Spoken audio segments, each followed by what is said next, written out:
Hello and welcome to the Overly Animated Podcast, where we take animation seriously. We talk everything animation here, including Miraculous Ladybug, which we'll be getting into right now. I'm Dylan Hysen, and welcome to our panel discussion for Troublemaker, the latest episode of Miraculous Ladybug. This is our second panel that we are doing for the show. We previously done panels for Rick and Morty and Star Wars Force of Evil, and this is a slightly different type of podcast that we do here at the Overly Animated Podcast. Of course, you can check out overlyanimated.com for more Miraculous Ladybug coverage. Subscribe to us on YouTube if you're listening there, and or on whatever iTunes feed you're listening on to not miss future Ladybug podcasts. Check out our recap for Troublemaker, and you can also find our mid-season panel that we did the week before that. You can see these guys' first performance. I'm sure we'll be referencing some things that happened there. Hopefully won't be as crazy as that last panel, but yes, this is we'll meet our panelists shortly, and this is a discussion where we will ask the panelists some preset questions that will keep the same week to week if we do this for a certain week, and then they will give their answers, and they will be graded out of 5 on their responses based on quality of answer and originality, subjective to my preferences. So we'll determine a winner at the end. More of a game show type of podcast. Should be fun. So, yeah, let's get into things. Troublemaker, make sure you've seen this episode. Spoilers for Troublemaker, all previous episodes of Miraculous Ladybug. But let's meet our panelists here as we ask them the first question. Now stick with me on this first one. The question is, how many of the currently known 19 Miraculouses in Master Fu's box would you assign as a grade to this episode? So this is just, I'm asking you to grade the episode, and we're making fun of the number of Miraculouses, and as the number increases, as I'm sure it will throughout the run of the show, we will increase our grading scale. So currently we're grading out of 19 points, 19 possible points. How many Miraculouses would you assign to this episode? Let's start with our returning champion here, Sarah Dolman. Sarah, how are you, and what is your grade for Troublemaker? I'm good. My grade for Troublemaker is 15.5 Miraculouses. Okay. And okay, keep going. I can give 0.5 Miraculouses because if you remember, Ladybug's is 2 earrings, so I can give 1 earring. Okay. Appropriate for this episode, yeah. That's my. I really enjoyed the episode overall. Like it opened with really. I really enjoyed the opening scene with Penny, being asked to do a zillion things at once. Had a really tense moment where it was almost a reveal.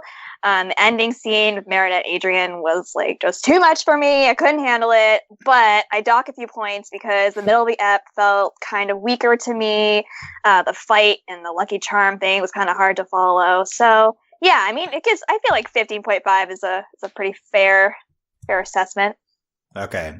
Sarah already assigning half Miraculouses. The first time we've ever had a grade out of 19, it gets a half point assigned to it. So things are looking up for what our potential answers here. So that sounds high, 15.5 out of 19. No one really knows what anything out of 19 means, but that sounds high. So good sign for the episode. Let's go to Alex Bonilla. Alex, hello, and what is your grade out of 19? Bonjour.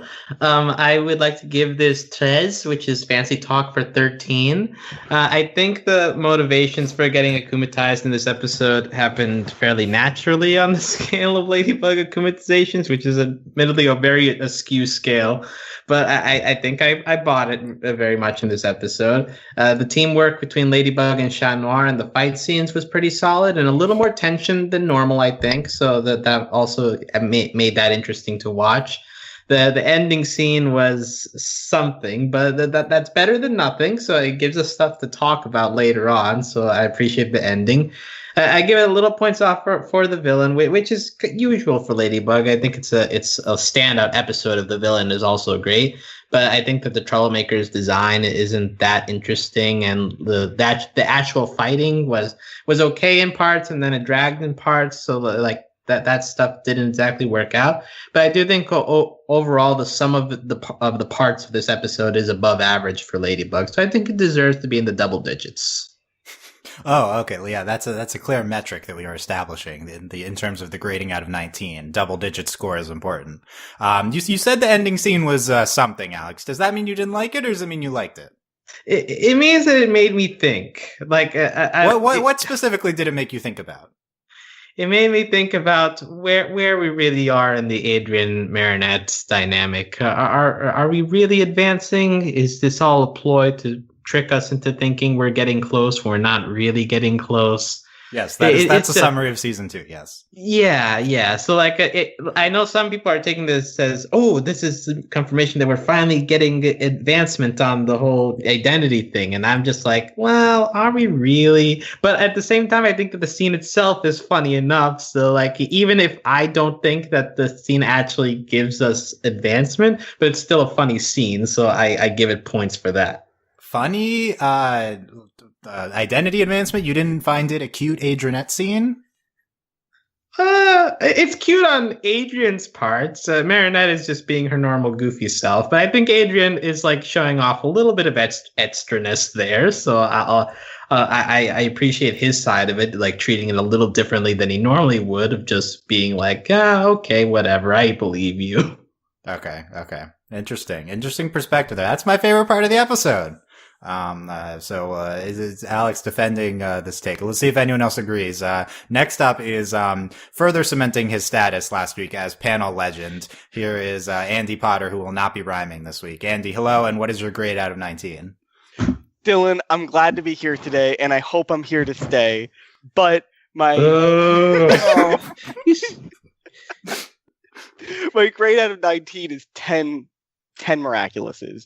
This is pretty much just a slightly above average episode of Miraculous for me. It was, again, I agree with what other co-hosts here have said that the villain kind of brought things down a little bit. I liked some of the craziness because that's what I'm here for when I'm watching the show. I'm here for the craziness. I'm here for some reason there being a TV show in Marinette's house, and there's no real reason for it. It's just kind of happening. And it's live for some reason, and we're seeing Adrian's face being plastered on TV, and it's great. The craziness is great. But then we kind of lose that fun zaniness as soon as the villain and fight starts, and I feel like we kind of lose some of that momentum. I like the design of the villain. I think she's cool. I think her ability is really fun, and I like the way they use it in this show, in the episode, and I really like the plan that Chat and Ladybug used to stop her. That was really fun. But I think the episode does lose some of the momentum when the villain jumps in. The ending scene is a very frustrating scene, but it's kind of what I'm signed up for. And all that really adds up to is just kind of a little above average episode of Ladybug for me. Interesting. Okay, so I feel like that's a little different from my take on it. So you enjoyed these beginning parts, especially in the episode. Yeah, I did. I think you explained it pretty well. They're pretty ridiculous. Yeah. Why is the reality show immediately being filmed live in Marinette's house? It doesn't make any sense, but that's okay. So okay, 10 for Andy. Next up is Steve Zach. Steve, hello. What is your grade out of 19 here? Caught me off guard. I didn't know we're doing number grades here, but no, it's you got the questions ahead of time, Steve. No, Steve's right, Dylan. I thought we were just choosing one of the Kwamis and saying me too. It says how many of the currently known. It's a number question. I had like 3 of them picked out like yeah, one. Wait, so Steve, pick a Kwami to assign to this episode. Okay, no, I want the other one. I want the way you prepared it. I want you to pick a random Kwami. Okay. All right. First of all, number grade is 16, and I'm giving it a Fox Miraculous. I can't tell if this is a better or worse scale. Why does a Fox Miraculous describe this episode? Well, because Troublemaker, because he can go sort of invisible at times, he's sneaky like a fox. Wow. But yeah, I really like this episode because it advanced the plot a bit with the Marinette and Adrian. I really don't buy Adrian buying Marinette's excuse. I'm thinking he's just trying to be polite here. And I really like Penny. She's really nice, awesome character. And I especially love Troublemaker, man. That is like probably maybe my favorite villain design of the series. Wow. Except for maybe the Aya villain, but what do you connect to so much about Penny as Troublemaker? Oh, in terms of how people so often so much rely on her, I can relate to that because I got people at my job and people in my personal life, they always go to good old Steve to fix their problems. Yeah, that's what we always call you, good old Steve. Yeah. Yeah. Yeah, so I can relate. And I can remember what it's like to be young and turn back then. Yeah, sure. Okay, so you like the villain motivations too, yes. Yes, I do. And Hawkmoth, for once, is not a complete buffoon. Yes. Is that a good or a bad thing? It's a good thing, because, just change of pace. I can't have him be a complete idiot every week. Yeah, that's a good point. He's been absurd more weeks than not this season, so yeah. Okay, so Steve, I forgot what the grade was. Oh, it was a Fox Miraculous. That's what the grade was. Okay. Andy, what Miraculous would you have assigned, since you also interpreted the question like that? I was going to give this a B Miraculous, Dylan, because just like the B episode trilogy, the Troublemaker was appearing and disappearing from the show. That would have gotten you more points than your other answers. So yeah, that's a good one. Yeah. Why did we interpret the question like? I guess it's already ridiculous the way I had it, where you're assigning grade out of 19. Dylan, I just assumed it was most ridiculous. Yeah, the most ridiculous possible answer for that question. That I think that is reasonable. But yeah, so maybe we'll change it to that. That sounds more fun. But okay, so we had some pretty high grades here. Can I just ask? 19 Miraculouses. So are there Miraculouses we haven't actually seen in the show? We've seen so in episode 1, I think, of the season, we saw the box open up, and we previously thought that there were, okay, so first we thought it was just, Cat and Ladybug. Then we saw it expanded to, I think, 7, like 7 total. And then at the beginning of the season, we saw the, Signs of the Zodiac also had a Miraculous for each Zodiac animal. And okay. So I think I missed that detail. Yeah. So it went from 7 to 19 in the beginning of season 2. Yeah, there's a few that's a photo now available for them, so. Yeah, and don't worry. Thomas has promised there will be more than 19. So in case you're concerned that some people in the class will be left out of getting Miraculous eventually. No. Are there more than 19 people in that class? That's a good question. In that school, are there more than 19 people? Well, so even Sabrina is going to get one, or how about that one background kid in the classroom who's background kid? Yeah, that guy. Yeah, he'll get one too. Okay, so I'm giving Sarah 5 points for having the courage to assign half a Miraculous as the first answer. No one else did that. 4 for Alex, Andy, and Steve, who also had solid answers. Although I would have given Andy's B Miraculous a 5, but that was not the answer given. We'll see. We might change up that question. Okay, let's move on to number 2. Same as the midseason. Which character earned the lucky charm this week? Who is the MVP of the episode? Which character was most valuable, or do you like the most, or do you think was most notable? Let's start with Steve here. Okay. No surprise here. I gotta go with the Troublemaker. So Penny. Penny. Okay, yeah, Penny. I thought you're okay. Fine, Penny, Troublemaker, whatever. I just say. Well, give it just the Troublemaker.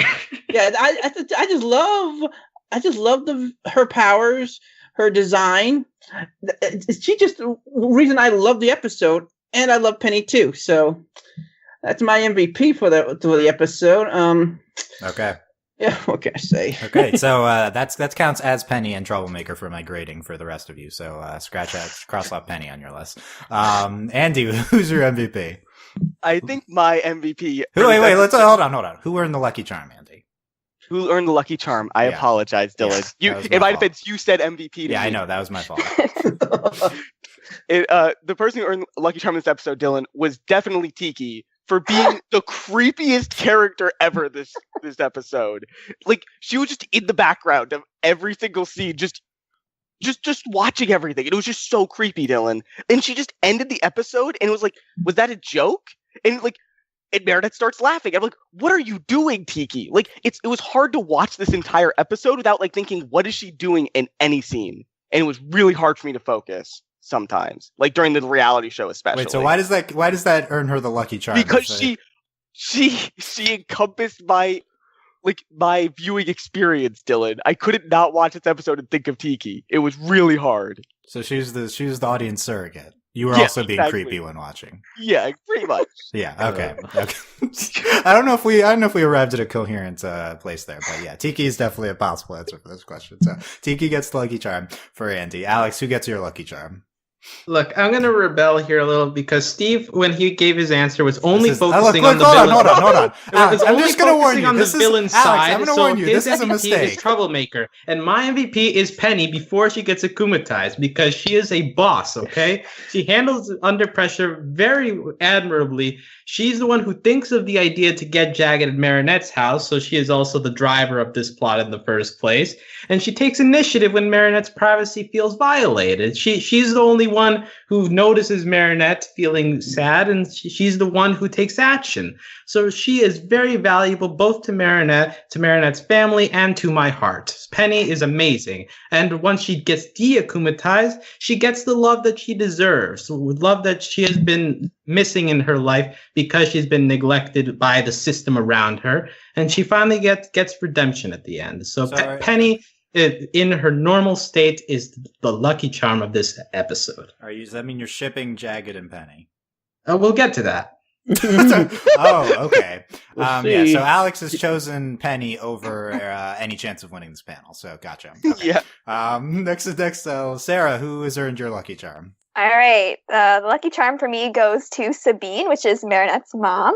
I thought Sabine was like freaking wonderful in this episode. She, made croissant for the crew, and she, when they came to film at her house, and she stood up for Marinette, after, they went up and invaded her privacy in the room. They were going to keep filming, and she was like, no, it's not happening. And, she also did that really awesome spinny thing with that wooden thing. I don't know what it was, but it was really great. She was pretty amazing in this episode. That's why she's lucky charm. Nice, but yeah, I did not remember her name, so that's impressive on its own. Yes, Marinette's mom getting that's a solid answer as well. So, Andy's and Steve's all get 4-point answers, solid answers, and Alex gets a -1 for look, it's a reasonable take to say that Penny is separate from Troublemaker, but I said do especially not pick considering Penny. that Steve did not give a single reason that she enjoyed Penny as her normal self. He only focused on the villainous aspects of her. Right, I understand, and that's not the lucky charm of this episode because we like the majority of us agree that the villain brought this episode down. So how can you really justify that being the MVP of the episode? I disagree there. You're one. The rest of at least Andy also agreed with me. So I understand wanting to choose Penny. I just said don't choose Penny, and so that was an inaccurate opinion. Why are you blocking out that option? They're not too. Alex, your goal here is not to correct Steve. Personality. Your goal here is to win the panel, not to correct Steve. My job to correct Steve. My goal is to tell the truth. Okay. Okay, so you're just the truth teller now of this panel. Alex is going to throw caution in the wind. Is going to give the most real and edgy answers now to the remaining questions. Okay, so after I am the Jagged Stone of this episode. I do think you're a wannabe Jagged Stone. I agree with that characterization. Wow. After 2 rounds, we have Sarah at 9, Andy and Steve at 8, and Alex at 3. So let's move on to question 3. This would be a great comeback if Alex can do it, but not looking great. Let's move on to question 3. Which ship won the week? As always, we need to know which combination of characters romantically do you think stood out the most? And of course, as always, distinguish between the 4 different combinations of Adrian and Marinette. Those are separate answers. So let's start with Andy here. I think the ship that won for me was definitely Ladrian. Am I saying that right? Ladybug and Adrian. Yes. Because even though we had this great moment at the beginning with really funny moments with Marinette Adrian relationship, there were these great moments during the fight where Marinette just kept grabbing the photos away from chat. And I just found this great. I just found Ladybug trying to defend, quote unquote, Marinette's love of Adrian just the best thing ever. And it just like, I don't know. It was one of the more fun moments of the villain parts of this episode, and it kind of salvaged what was otherwise a boring part. And I don't know. It just felt good. It was really fun, and it was one of the times where them not knowing each other's identity was actually kind of fun for me, and usually it's really infuriating, and that's kind of unique for this show, and that's why I really liked this. It was actually just a cool thing to happen. So, Andy, this is a difficult answer to give because I do not believe Ladrian was on screen in this episode. But it doesn't need to be on screen to be... This is metaphorical Ladrian because Ladybug was acting as... We saw Ladybug's reaction as Marinette in that moment in her room. Yes. Okay, Or Ladybug showing love for Adrian by protecting Marinette's love for Adrian. And it's what I'm saying, Dylan, is that you can be the captain of a ship even if the ship isn't on screen. Okay. Okay. I feel like you went first here, Andy. You could have given ships that were characters that were actually on screen together. In this I like episode. Look, he's Dylan. a brave This made me man. feel fuzzy. Dylan, this made me feel really fuzzy, and so it won for me. I really liked this moment. Okay, I think you're talking about Lady Noir. But we'll see. We'll see if someone else gives that answer. We might circle back to this discussion. But Ladrian did not expect that as an answer. So let's go to Alex next. What's your ship of the week, Alex? Okay, as evidenced by my number 2 answer, I think that the ship that wins is Jagged Stone and Penny. Now, while I understand that the whole assistant to a boss relationship gets a bit complicated, I do think that there's evidence from both sides here, because obviously first Penny towards Jagged is she giggles when he does his whole edible guitar thing. The romantic music plays. She goes, he's wonderful. But also at the end, they share a tender hug and she appreciates it. But then from Jagged Stone's side too, like at the very beginning, he kisses Penny on the cheek. And she accepts that fine. So I hope that's mutual. But also at the end where Penny like kicks them all out. So like everybody else walks away quickly, all annoyed. But Jagged is the one who looks back toward the door, like, what's wrong? Or what happened? Like something like he's the only one who displays any kind of care for Penny too in that moment. Like, what can I do here? So really, I do think that there's affection on both sides of the aisle, and that by the end, I think that they both recognize their issues towards each other and their affection towards each other. So this is a ship that found its way toward the end successfully. Oh, so it's canon now. Yeah. Do you expect the alligator will be right there in the middle, but like they'll get around it, you know? Yeah, is Fang the third wheel? Yeah, I think so. Mm-hmm. Okay, what a much better answer. Penny steps on top of Fang to reach Jagged Stone's height, you know, so that way they can be on the same level. So that's your fanfic is Fang is a step stool for the Jagged Penny kiss. It seems right. Is that animal abuse? I mean, does the gator really feel it? Yeah, I guess he's. I don't know how that works, but Fang is just a supporter, so he's all for it. Okay, and also he's all about Jagged Stone's happiness. So if you need Penny to stand on you to achieve that, he'll be more than willing to do it. I think he's about soccer balls in this episode. I don't know if it's about Jagged, but okay. So Alex picked Jagged and Penny. Steve, what is your ship of the week? Okay, I'm gonna go a little bit out there here. I'm gonna go with Marinette and Penny. Okay, at least these are characters that interacted on screen. Yes. Oh, yeah. Wow, I feel you attacking me, Dylan. You didn't say my name, but I felt it. But yeah, like someone mentioned earlier, Penny was the only one concerned about Marinette's privacy, and they're both big Jagged Stone fans. And I do feel that little bond they had, like at the beginning, that Marinette knew them enough that Penny knew, like, to go to Marinette's shop, her parents' shop. So they seem to be close, somewhat close. And I just think though, if things don't work out between Marinette and Arya, I mean, if she needs a little girlfriend, I think Penny, she might be a little older. That could be one little problem, but. It's France. Let it go. That could be a possible relationship. Oh no! Steve's closing out his answer with some cultural stereotypes. A solid choice. Yeah, my follow up was going to be, what about this age disparity? We don't really know how old Penny is, but presumably older than in high school. Penny definitely seemed concerned for Marinette several times throughout in the episode, and Marinette, and also like everyone was bombarding Penny with their requests, and Marinette is the one that ultimately got through to her. She was like, everyone out first. So really, she cares mostly about Marinette. I think that's clear. Okay. Interested again, an unexpected answer from Steve. A lot of real options open for Sarah last year. So Sarah, where are you going with ship of the week? Well, I am shocked that the ship of the episode was not picked, which is Adrianette, of course. If only for that amazing ending scene where Adrian, I mean, he was super weird, just like probably hiding in a locker beside Marinette's locker, and then he just pops out, which, I mean, okay, yeah, that's a little creepy, but like, does that kind of even out Marinette's creepiness? I don't know. Anyway, Adrian was super cool about the pictures. Like he didn't care. He wasn't bothered by that. He was like joking with her and teasing Marinette about it. And then he asked her to go to his modeling shoot. So it's and Marinette was really confident, and he put his arm around her, and they're developing a closeness. Friendship, maybe more. We'll see where that goes.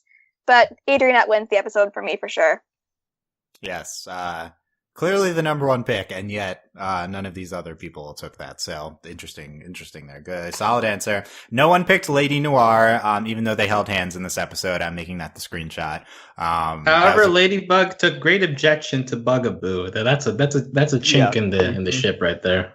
Yeah. But they held hands. That's enough. That's more canon and evidence than most of you gave for your answers. But Sarah and Alex get 5 points for very good answers.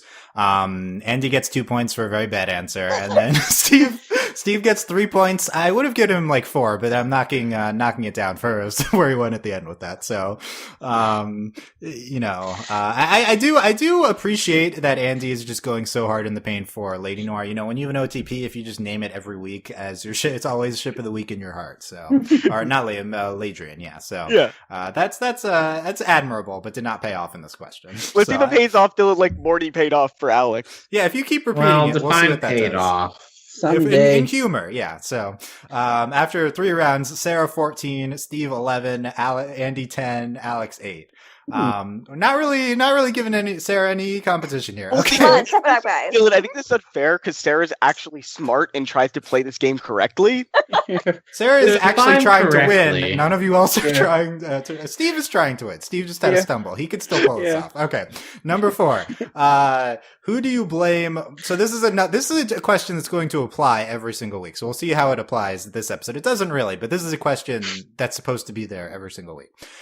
Who do you blame more for this week's akumatization? Hawkmoth, Chloe, or someone else? So those are the 2 most frequent akumatization culpability offenders, Hawkmoth and Chloe. Was it one of them two this episode, or someone else? Let's start with Steve. Okay, I gotta go with the host of the show. I forget his name, the bald dude. Alec, yeah.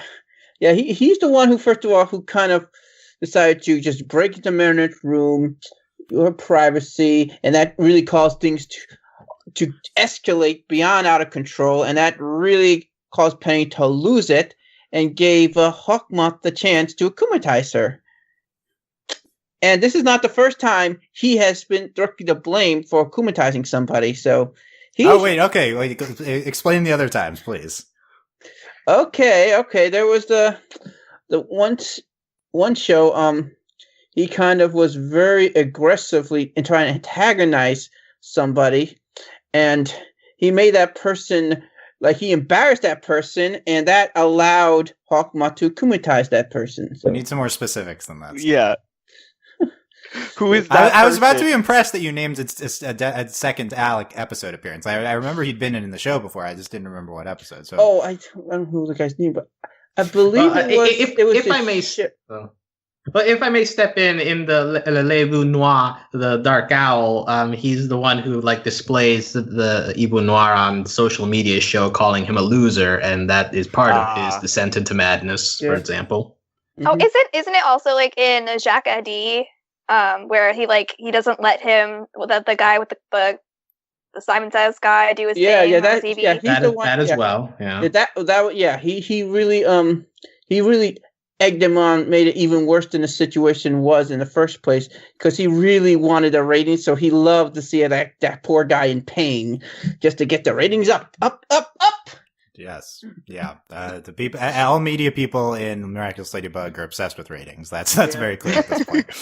Okay, so Steve picking Alec, reasonable choice. This is definitely a contender for who's to blame here. Okay, Sarah, who are you blaming for the akumatization? All right. I am going to blame Bob, who is that producer. Was he named in the episode? Yeah, I think he was. I don't know, but I know their names. How do you know? I looked it up. Okay. Because he was the one who signed Jack It Up for the show in the first place. You know, he was like super demanding, like, you have to do the show. And Jagged Stone was like throwing like soccer balls at him. And he clearly cares more about making money in people's feelings. And so he caused the whole situation in the first place that led to the whole thing where everybody was in Marinette's room and it was really stressful and Penny started getting really frustrated with everybody. And so it's all Bob's fault. All Bob's fault, right? So Bob wanted him to go on some show he didn't want to go on, but then Penny stepped in and suggested this as opposed to that. So it's his fault in the first place for making Jagged go on a show, I guess. Yeah, sure. Yeah. Okay. Yeah. Two extremely minor characters named in the first two picks here for the blaming the akumatization. Impressed at the Bob naming, but Andy, who are you picking? I can't believe you guys haven't named it yet. Clearly, Marinette is to blame here because she was stupid enough to believe that allowing a big event to happen in her life wouldn't cause a villain. Because literally, anytime anything happens in Marinette, that's where you're going with this. You're blaming Marinette for not being genre savvy, basically. She invited a film crew into her house. When has anything like that ever happened to her where it hasn't spawned a villain? Name one time, because there isn't. It just happens every single time. She let this happen, Dylan. She left all the pictures of Adrian up in her room to get filmed. And I feel bad for her. She's just a cog in this cosmic thing that's happening here. But she let this thing start rolling. She's pushed this thing. And I don't think Marinette could give consent to have something film at her house. No, she was the one that asked them to come. She started it. No, I think Penny asked and she okayed it. No, but Marinette was the one that she knew Jagged because she made his cover and she talked to him. Marinette was definitely involved in the process. Yeah. I feel like the way to go with blaming Marinette here is that she shouldn't have freaked out so much about. No, Dylan, you can't say that's wrong. It was her room. I'm not going to be mad at her for getting mad about that. So you're blaming her instead for you should have seen the akumatization coming, because whenever there's a major event in her life, someone always ends up. I think that's less reasonable. How about take the pictures down before you invite a film crew into your house? How about that? Dylan, you can't tell me to be more reasonable when we're talking about this show. I was on board when you said Marinette at first, but I don't know if this was. I like blaming Marinette for not being genre savvy. Like, we've been through enough akumatizations, Marinette. Like, we should know at this point. Okay, interesting. Andy choosing Marinette. Alex, where are you going with who blaming for the akumatization? Look, while he's a bit of a sweetie, I do think Jagged Stone is kind of to blame here. Like, from the very beginning, like, he is this rocker, but he seems to always have these demands pile up. Like, he wants a polar bear and a red-eye flight for his alligator at the same time. And then later on, when he goes into the bakery and he's looking for the bathroom, he realizes that that room is not the bathroom. Penny tries to lead him out, but he is too self-obsessed with seeing the poster of himself in the room. And then he's just kind of airheaded enough to hey, look, pictures. He's just kind of very distracted, and so that ends up distracting Penny from her work. And because he is unable to pull himself away from the situation, is how Marinette finds out all of this, and then everything gets all messed up for Penny. But because Penny has to take care of Jagged Stone, who is sometimes unaware of his surroundings, and he needs to get better at that. And so Jagged Stone is to blame for this week. Wow, I think that's a great answer because really, everything comes back to Jagged here. This is his fault. Even though he's a child and he needs to be managed by Penny, we should still blame him for that. He's capable of doing this on his own. And yeah, he doesn't get out of the room. He can tell this isn't the bathroom. He's just too much of an idiot and he's just, in the moment. But, yeah, I agree. Let's blame Jagged for everything here. That's, I think that's the correct answer. Alex is getting the rare 6-pointer for that one. That was by far the best answer we got. Andy and Steve gave very flawed answers. They're getting 2 points each. Sarah gets a 3. But then I'm also assigning bonus points. 1 to Alex for naming one example of the character Steve was talking about in his answer. 1 to Sarah for naming a different episode where Alec was in. And then Sarah gets another bonus point for naming Alec off the top of her head as well. So can I just say I'm constantly stunned that Sarah knows the names to any character in the show. Yeah, that's why she gets bonus points. I'm a Ladybug expert, don't you remember? She's supposed to be the expert here, and she gets rewarded accordingly. Oh, you should study more, Steve. That's what should we study? Should we just the wiki? The wiki is right there. The wiki is the truth. Yeah. Just have- Okay. So we've the comeback has been achieved. Sarah's in first place with 19, but Alex is in second with 15, despite getting a -1 on one answer. Somehow, Steve is in third with 13, and Andy with 12. So I'm not very impressed heading into these are some low scores. I'm not impressed heading into this last question. Let's step it up here. Last question. Does this episode, as always, we'll end with this until it is no longer relevant. Does this episode bring us any closer to Marinette and Adrian revealing their identities to each other? Are you buying that we're closer to the identity reveal? Sarah, start us off. No, we're not closer to the identity reveal, despite what I said in the last panel. Because, like, she wouldn't choose to reveal herself. She clearly still wants to keep her identity a secret. Like, she might joke about talking about it later with Shad, but, like, she's clearly a very private person. Like, something huge was just revealed about her in this episode. Her privacy was invaded. She's not going to want to make herself even more vulnerable by revealing her secret identity. Yes. Okay, Sarah, not buying it. Not buying that that this is leading to this. Steve, are you buying it? Yeah, I'm buying it. It's going to happen because, as we saw in this example, Marinette, she's not very careful. There's going to come a time she's going to slip up, or Adrian might slip up as well, that they're going to have to reveal it. They're going to reveal their identity to each other. And I feel like they've been hinting. They hinted in this episode in terms of maybe someday that will happen. I don't trust Marinette to keep this up for very long.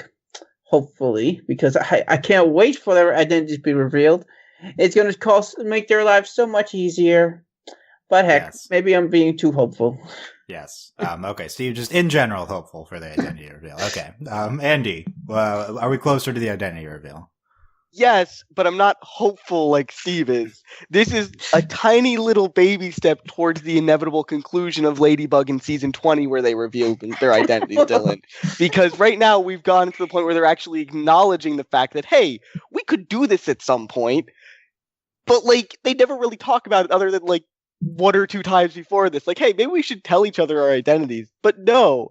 But they still haven't mentioned why it's a bad idea yet. Like, there are reasons to have a secret identity in superhero shows. We have not touched on any of that in this show. Like, there's no, like, them worrying about their family being in danger. Like, I don't understand why they're not telling each other their identities, but clearly they have reasons that we're never going to get into until multiple seasons from now. So when that happens, then we can start thinking about when they'll actually reveal each other to each other, when we actually start talking about the reason why they're not telling it in the first place. Yes. Okay. So one small step to the inevitable conclusion. One tiny step. Okay. Alex, the door's open. Close us out here. Are we closer to the identity reveal? I do not think so. I think we're in the same exact place we were before this episode.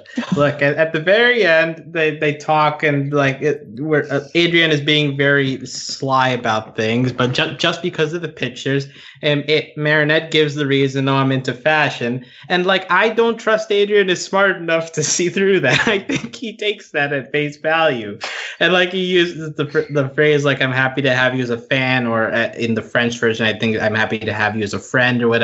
So we're still stuck in that same place as well. And also people are saying Ladybug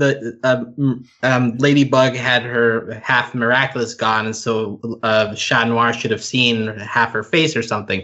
But lest we forget, there was an episode where they were both dressed as Ladybug and Chat Noir, sans the mask, and they still did not recognize each other. I don't think having half your face exposed is much different than that. So I think we're just in the same exact place. So Adrian and Marinette are, as themselves, as humans, are maybe slightly better friends now, but Marinette and Adrian revealing their identities as Ladybug and Chat Noir were exactly the same place. Okay, that was a great answer. I think you just missed. If you had a 6-point answer, that would have tied things up. But I'm especially impressed referencing the French version of the final scene. We didn't cover this on the first podcast, but yeah, apparently it's a friend instead of fan, which I like a lot better.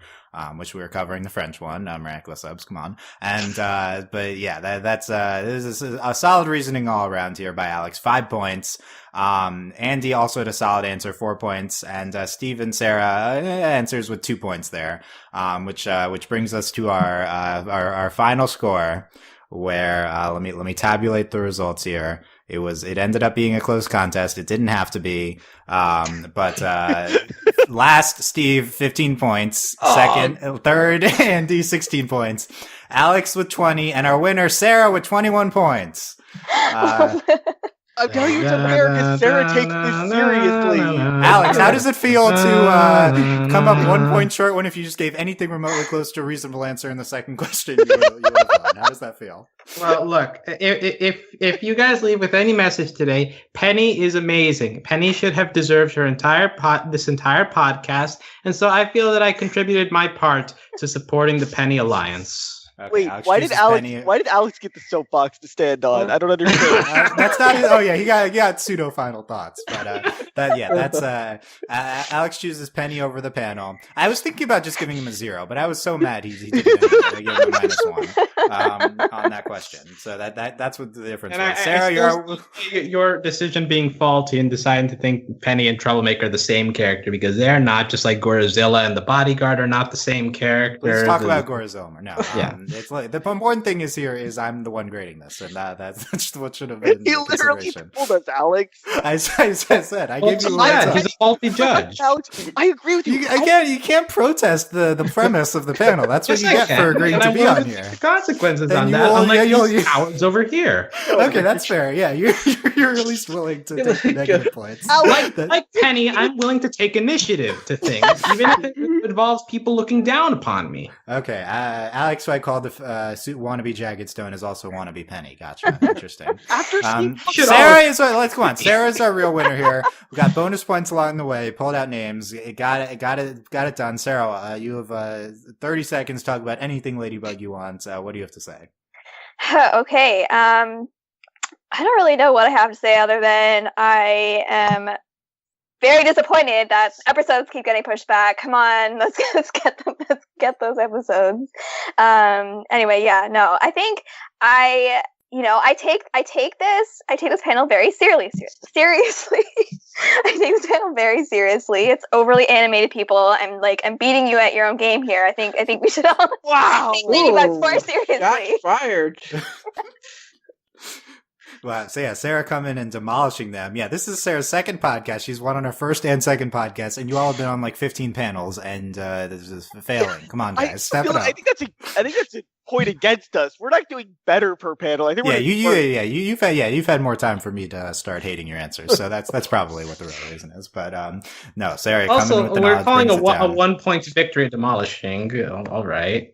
Yeah, well, yeah, you did have a very impressive closing performance, Alex. You got like 5-6-5. Other than that, it would have been a blowout. But yeah, so Sarah 2 panel wins in a row, and as Sarah mentioned, we're scheduled to get the first 2 parts of the Queen's Bee next week. Not happening until August, so we will see you probably in July at some point for the next Miraculous Ladybug episode. You mean July of 2019? Yes, that's a Steve. You're gonna have a bonus point for that if that wasn't after that ended. But yeah. Nope, no episode in Canada. We'll see about Spain and France. Reverser probably next. It's going to be great. But yes, Troublemaker finally happened, and we had a lot to say about it. Let us know what you thought of this panel in the comment section. Who did you think was best here? Was Alex robbed? Were we too hard on Alex? Were you disappointed in Andy's follow-up performance to the rhyming? Were you disappointed he did not rhyme once again? I rhymed at the beginning. I did one rhyme. Yeah, no points for the one rhyme. I specifically said no rhyming, and then you came on and ran. So I'm surprised you didn't give me any negative points. Yeah, I was considering, but you took care of that yourself. Don't worry. Oh no, check it. But yeah, so let us know what you thought. Subscribe to not miss our future Ladybug podcast. Join us on Discord to talk about Miraculous Ladybug. Overlyanimated.com/Discord. We have a Ladybug spoilers channel to talk about these overseas airings of Ladybug, and you can always become a patron to support us. Patreon.com/overlyanimated. Thank you very much to all of our current patrons, especially our patron of the podcast, Connie, aka Veronica Cucamonga, and thanks as always to our patron executive producers, John Ryan, Steve, Alex, Andy, Hugh, and Hugh. Check out a bunch of Overly Animated content that went up this weekend. If you didn't see, we had a full Voltron Legendary Defender Season 6 coverage, full Incredibles 2 coverage. There's a Disney Princesses Roundtable that just went up, so find all that at overlyanimated.com. Thanks for listening, guys. We will see you next time. Bye. Au revoir. Bye. See ya.